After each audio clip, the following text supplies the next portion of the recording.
In this step-by-step tutorial, I will teach you how to connect elements to a dataset in Wix. First, we need to identify the element we want to connect. This could be a text box, image, or gallery. You'll locate it on your web page and click directly on it. Just keep an eye out for the element you decided to connect. Once you've clicked on an element, you might notice an icon that resembles a cylinder.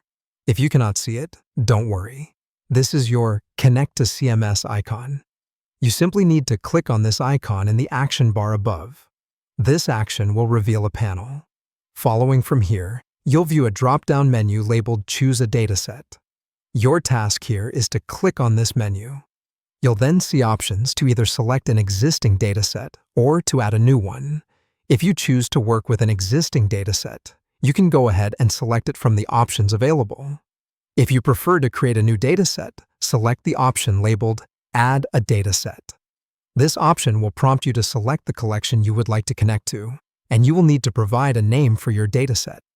After the dataset is created and linked, the next step is to connect the chosen element to a specific field within the collection. At this stage, you will notice another drop-down menu. This is where you select the specific property that you want to connect. The options could be image, text, value, or some other property. Go ahead and select the corresponding field from your collection. But what if the field you need doesn't exist yet? No problem at all. You simply need to click on the plus add option. This allows you to create a new field directly in your collection. After you followed these steps, it would be wise to check if the data is displaying correctly. To do this, click on the Preview button. If satisfied with the result, proceed to click on Publish.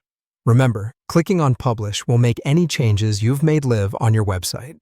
So ensure that everything is perfect before making this final step. Tying an element into a dataset might seem like a complex task at first, but with these simple-to-follow instructions, it becomes straightforward. Thanks for following along with this tutorial.